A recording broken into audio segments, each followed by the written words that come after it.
I felt it the instant Derek Lang from finance leaned across my desk that crisp October morning in our Seattle headquarters. No knock. No polite email. Just that entitled lean, and the words, "We're gonna need your full asset files for the budget audit. Make it quick." He said it like he was granting me a favor. Like I was some entry-level button pusher who didn't grasp the stakes. He reeked of junior accountant ambition. Sharp suit. Overpriced watch glinting under the fluorescent lights. And that frat boy confidence that QuickBooks had made him untouchable. I kept my eyes on my screen for a beat longer than necessary, letting the silence build. One quiet tap on my keyboard was all it would take later. But right then, I was replaying 6 years at Apex Dynamics. Contractor on paper. Sure. But I had architected the entire IP infrastructure that propped up their multi-billion valuation. The API mappings, third-party patent integrations, downstream licensing streams from the 2018 Orion Tech acquisition, all mine. While C-suite executives collected awards at tech conferences and posed for LinkedIn photos, I sat in the trenches ensuring deployments didn't trigger SEC scrutiny or patent lawsuits. The new finance crew, fresh from Wharton with spreadsheets and ego, barely registered my existence. I wasn't in their rooftop happy hour Slack or executive yoga circles. I was just the woman in the corner office with the encrypted drives, the unlisted admin credentials, and the habit of quietly fixing what they broke. They especially hated my questions. Why is vendor access being granted without dual approval? Or, why was the escrow entity quietly removed from the compliance registry? Their responses were always the same, tight smiles and don't worry about it. Just keep the systems running. So I did. Cleaner than they could imagine. Every asset tag, metadata trail, and intellectual property ported from Orion was woven into a containment framework hidden in an overlooked vendor clause from when our previous CFO still cared about ethics. Clause 14b7g. To most eyes, it looked like boilerplate. But it carried real teeth.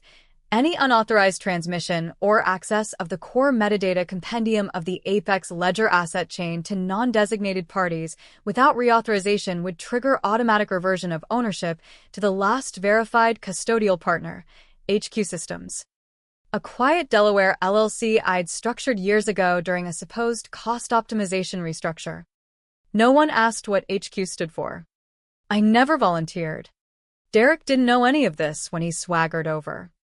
He saw a zip file request. I saw the hair trigger. I met his eyes briefly. My expression neutral. Understood, I said calmly. Check your inbox in a minute. He chuckled, already turning away like I'd confirmed his lunch order. What I sent wasn't the raw stack. It was the metadata matrix, the skeletal log of every IP tag, API hook, template, and license pathway. Think of it as handing someone a master keyring to a building full of booby-trapped doors without warning them about the alarms. No encryption. No flags, just raw, timestamped truth zipped and clean. The moment it hit the shared drive and he opened it, the script activated silently. Escrow relays pinged. Asset hooks engaged. External locks began their crawl. I leaned back, sipped my cooling coffee, and watched him grin at his screen like he just cracked the budget puzzle. He had no idea he'd detonated the foundation. But some of us don't play loud. We play long, patient, and precise. The budget meeting had already felled off before Derek opened his mouth. Half the room scrolled phones under the table. The CFO obsessed over phantom line items that hadn't existed weeks earlier. Legal attended remotely, conveniently absent from the room. I sat in my usual corner seat, notebook open not for notes, but because people expect women in these rooms to appear busy taking them while we actually catalog every misplaced ego. Derek leaned back, spinning his pen like he was on Shark Tank. Harper, he addressed me like the office admin. Legal needs the complete Apex ledger stack for audit prep. Drop it in the shared drive. The air thickened. No formal request. No sign log. No email trail, just a smirk and condescension thick enough to choke on. The CFO nodded absently. I tapped my pen once. Met Derek's eyes long enough to register his dismissal. Then said evenly, "It's on its way." I attached the metadata file and sent it. No edits. No warnings. Just compliance. Inside, my pulse remained steady. The clause was live now. They had asked. I had delivered. The chain began its quiet unwind. I closed my notebook slowly, packed my bag with deliberate calm, and stood as the CFO raised an eyebrow at my early exit. Heading out, he asked with that baked-in executive irritation. I nodded once. Derek laughed softly. Didn't think the asset pull would scare her off. Guess not everyone handles Q4 pressure. I didn't respond. Just slung my bag over my shoulder, grabbed my coffee, and walked out as the first distant digital ripples began. By the time I reached the hallway alcove near the vending machines, the storm had broken behind me.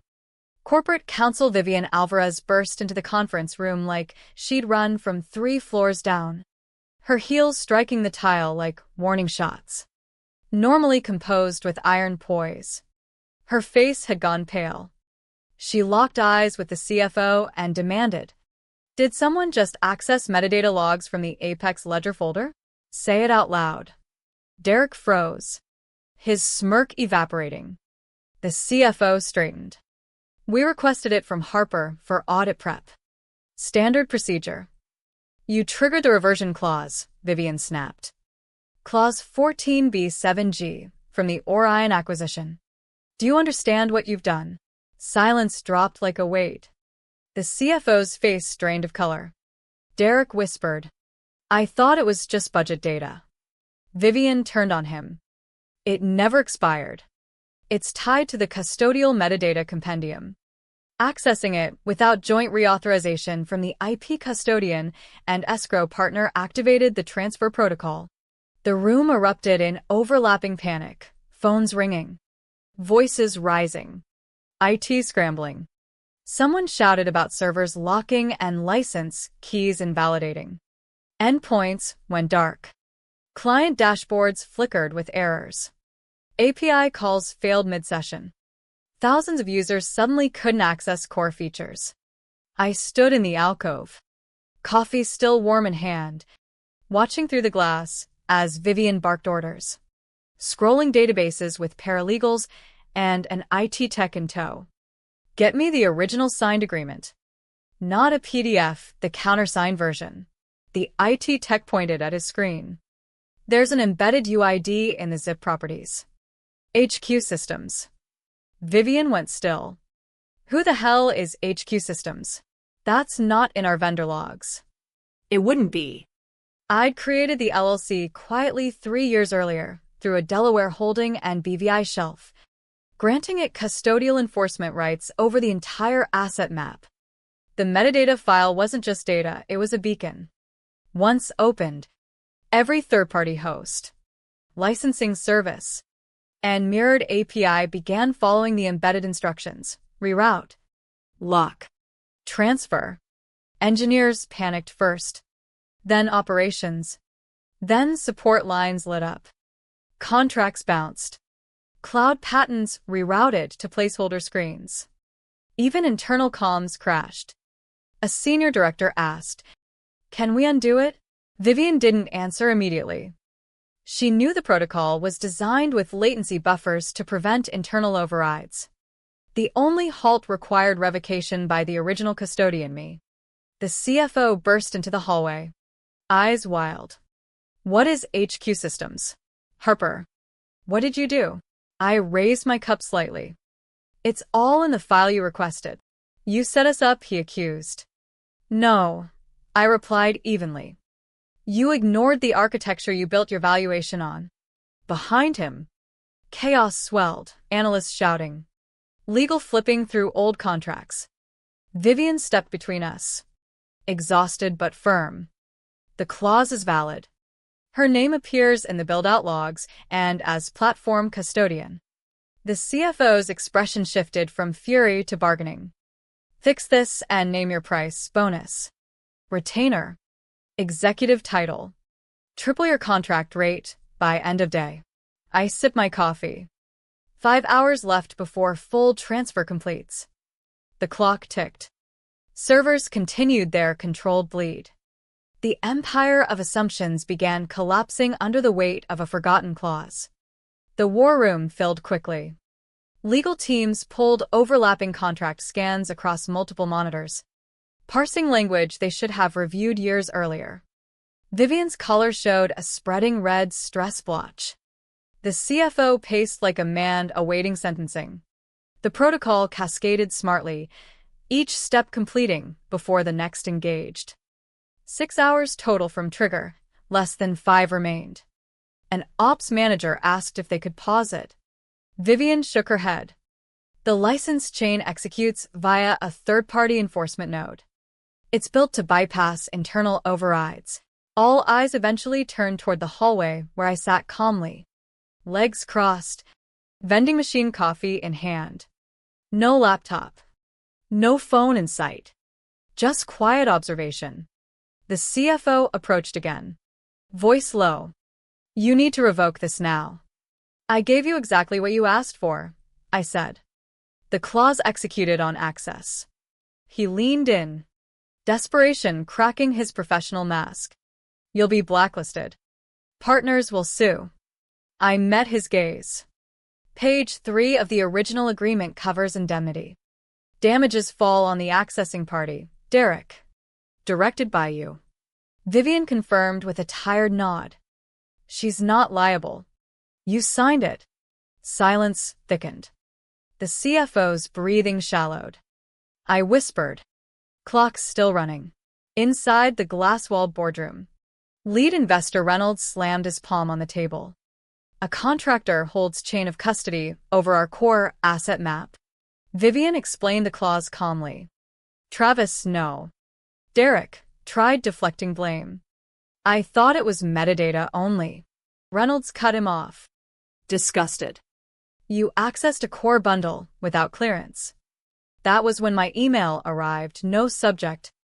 Just the attached original clause 14b7g PDF pulled from the server. Digitally signed.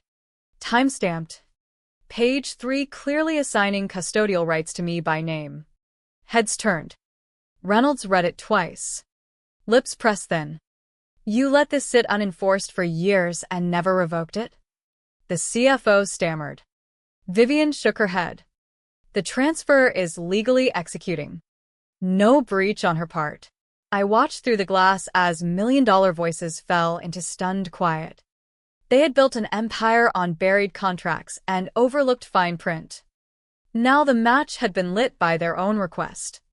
Dawn brought the spin. Apex Dynamics homepage displayed only a maintenance banner. Access went read-only. Front ends flickered with cached errors. Government contractor clients called. Confusion turning to frustration. The press statement claimed a third-party licensing migration. Technically true, the assets simply weren't theirs anymore. Calls began from the C-suite. First, a junior VP leaving scripted voicemails about clarifying misunderstandings. Then directors. Finally, Vivian. Direct. We want to buy you out. Clean payout. NDA. Clause dissolution. You walk. We restore access. I let silence stretch. I didn't steal anything. I followed the clause you forgot. Then what do you want? She pressed. Voice fatigued. Nothing, I said.